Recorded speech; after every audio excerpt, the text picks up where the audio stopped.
very possibly in another playoffs and, dare I say, another World Series. Seaver got his wish and was traded to a team closer to home, and as a result, all he'll have to do is change the color of his socks. Seaver goes from the Chicago White Sox to the Boston Red Sox in exchange for outfielder Steve Lyons. Last season, Seaver became the 17th pitcher to reach 300 victories. That was a member of the White Sox when, oddly enough, he got Don Baylor to fly out to left to end the game. He, of course, now will be a teammate of Baylor, and his new Red Sox teammates are delighted to have him. I like to trade. I'm happy for Steve Lyons to go to a team where he's going to play, and I'm happy to have Tom Seaver come to us and have a chance to play with a great pitcher and have him be a part of this staff and good young staff that we have right now, and I think he's going to be a great addition to this ball club. You know, you're looking for something to keep you going, but you're looking for that special something, you know, and it's like that's what we need right now. And we went off and we got Tom Seaver, but we also gave Chicago a good product. Steve Lyons is a good ball player, he's very aggressive, and I think he's going to do well over there for him, but we needed Tom Seaver, yeah, anytime. Not just for future preferences, but right now, Tom Seaver's going to put us where we want to be. Seaver this year only 2-6 with an ERA of over 4, but his career marks speak for themselves. Certainly the 3 Cy Young Awards he won a while back with the Mets, the 306 career wins, 61 career shutouts. I think you get the message that Seaver is going to Cooperstown, but right now it'll be via Fenway Park. The Red Sox have obviously acquired Seaver to fill a spot in the starting staff that has been riddled by injuries. In fact, he will start at Fenway Tuesday night against the Toronto Blue Jays.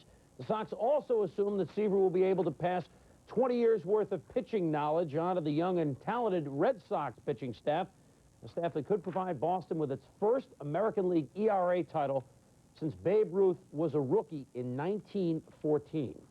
What the trade also says is that Boston is banking on a return to form of center fielder Tony Armas, who has struggled much of the year, but who now will be the starter, period. Armas certainly seemed relieved today by all this news in Baltimore, where against 10-game winner Mike Boddicker in the second, boom! He launched his second homer of the 3-game series. This a 2-run shot, only third of the year for Armas, but it gave Boston a 4-0 lead. In the top of the 5th inning, it's 4-1. Dempsey at third, Wiggins at first. Rookie Jeff Weinsellers, well, he's not going to the plate or third. He goes to first base to Buckner. Buckner to Romero. They tag Wiggins out. That gets him out of the inning. Sellers got some defensive support by a great offensive player, Wade Boggs. Diving on the ground ball by Larry Satin Sheets, and he throws to first in time. In the 8th inning, the Red Sox lead at 4-2. White Evans steps up, hits the base hit over a leaping Cal Ripken. Juan Beniquez comes up throwing, but where is he throwing to? Nobody knows. Jim Rice scores. It's 5-2 Red Sox. Bottom of the 9th, the Orioles have a couple on with 1 out. Jim Washer and Dwyer, the ground ball fielded by Marty Barrett over to Romero. They do not turn 2, but the great defense just indicative of the way the Red Sox played today, the way they've been playing lately, and Boston sweeps Baltimore. They don't often do that, beating the Orioles by a score of 8-3. Sellers a winner for the first time this year. Boddicker a loser for only the 3rd time this year. And can it be? The Orioles have lost 7 straight at home. And can it be?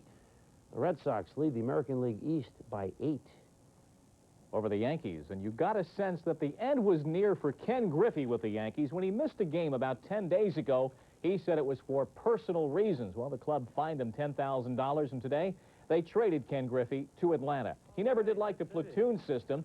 At age 36, his numbers a few days ago, and he wanted full-time duty. He also ended today's Yankee game by grounding into a double play. Even after leaving the club, he came back to hit well. This was a shock. It's kind of a surprise. You know, I figured that being that I was going so good and, you know, we weren't winning, I figured I'd be here for a while. Is it a little late for this, Ken? Because I know you weren't happy here the last few years. Would you have preferred it to come before this? Well, probably, yeah. You know, I was starting to get attached to a lot of guys, and it's just an unfortunate situation that, you know, I'm gone now, but, you know, I just felt that it was best for me.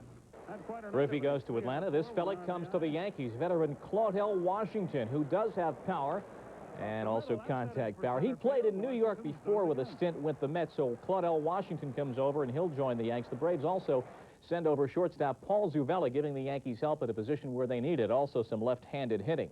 Now, all of this went down immediately after the game, but of course the details had been worked out in advance. The game today for the Yanks, well, the Yanks hope the trade works out better than today's game with the Toronto Blue Jays. The Bronx is proving to be anything but home sweet home for the Yankees. The Blue Jays took a 1-0 lead in the first. They've got Rance Mulliniks on second, Jesse Barfield at the plate. And he singles past Mike Fishland. Mulliniks will come on in.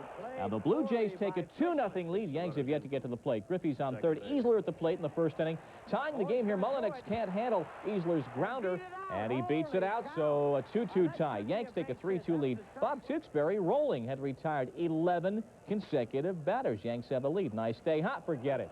Ernie Witt, high and wide and handsome and upper deck. Number 8 for Ernie. The game is tied at 3-3. Then the Jays go to the 9th inning, put a man on base. Damaso Garcia lays down the sac bunt.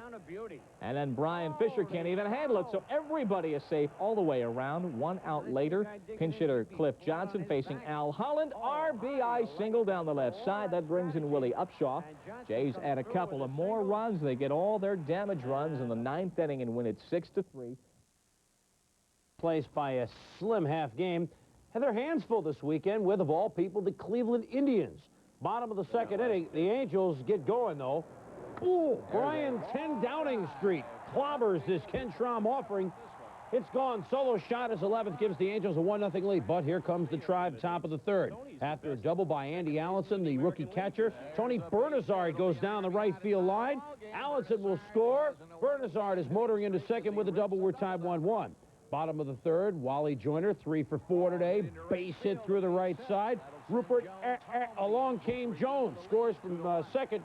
Joyner with 58 RBIs. The Angels lead, but not for long. Up steps Joe Carter in the 5th. See you later. Carter was hitting 14 of his last 15 games. Sends a quick 3-run homer out of the park off Ron Greco-Romantic. The Tribe fan applauds it as his squad leads it.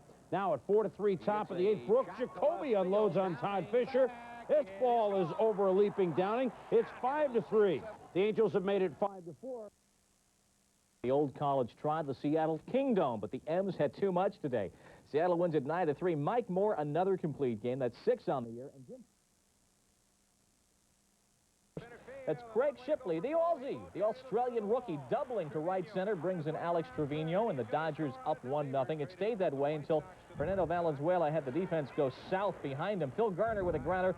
Shipley throws it to Bondi Beach outside of Melbourne here. Garner takes second on the Shipley error, and that brings up Glenn Davis. Now, it looks like the screwball gets him, but forget about it. Wild pitch. Garner moves over the third. Runners first and third. They've done this without a base knock. So finally, with Kevin Bass, he touches Valenzuela for the hit of the inning. Left center field brings in Garner. Davis goes over the third, and the Dodgers continue to fall apart defensively. We're tied at 1.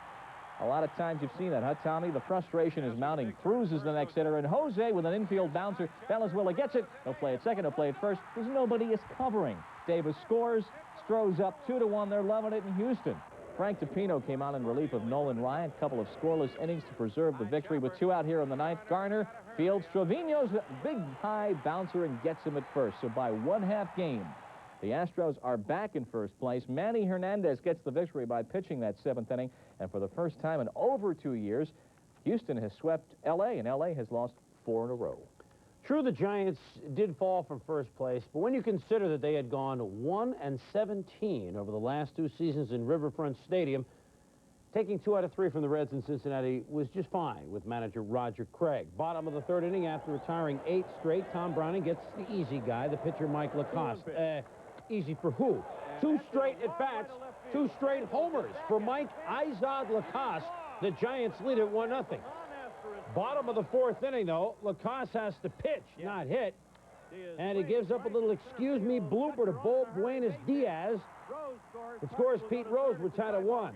Top of the 5th, 1 on, 1 out. This time Lacoste not swinging away. He bunts it. Diaz throw to run, shucked Oster. He shucks it. Oh, shucks. Off his glove. And Bob Melvin and the Blue Notes into 3rd, Lacoste to 2nd. It would cost the Reds because 1 out later, the hero yesterday, Luis Quinones, the shortstop, base hit to right, scores 2, and the Giants lead it 3-1. But in the bottom of the fifth inning, the Reds come back. Cal Daniels with 2 outs. Base hit through the left side. Browning on base scores. Eddie Milner, who had 3 hits, scores. We're tied at 3, and will stay that way all the way into the 9th. The base is loaded. None out. Chuck Hensley on in relief. First guy he faces is Oster. Hits it through the drawn-in infield, and there's the ball game. So the Giants 1-1 in the faces 1 batter. That's enough for the win. That's economics, folks. He is now 6-0. Lacoste falls to 7-3, and the Giants fall from first. If the San Diego Padres don't see Atlanta for a while, it'll be just fine with them.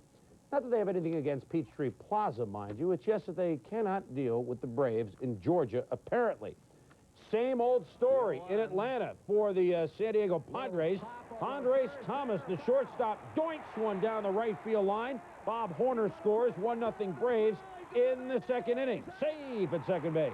Padres tie it, but in the 4th inning, here comes Atlanta again. This time Thomas to right center field. Marvell win. No, it's going to go all the way to the wall. Thomas will round second and try for 3. Gwynn the relay. Here's the next relay. Forget it. He's safe with a triple. Next man up, the pitcher David Palmer, pitching well, hitting well. Base hit to right field. Tony Gwynn, just not his day out there, that's for sure. RBI for Palmer, 2-1 Braves. In the 5th inning, Kenny Oberkfell off the middle, scores Dale Murphy with the base hit, 3-1 Atlanta. Braves giving Palmer defensive support. Guess who?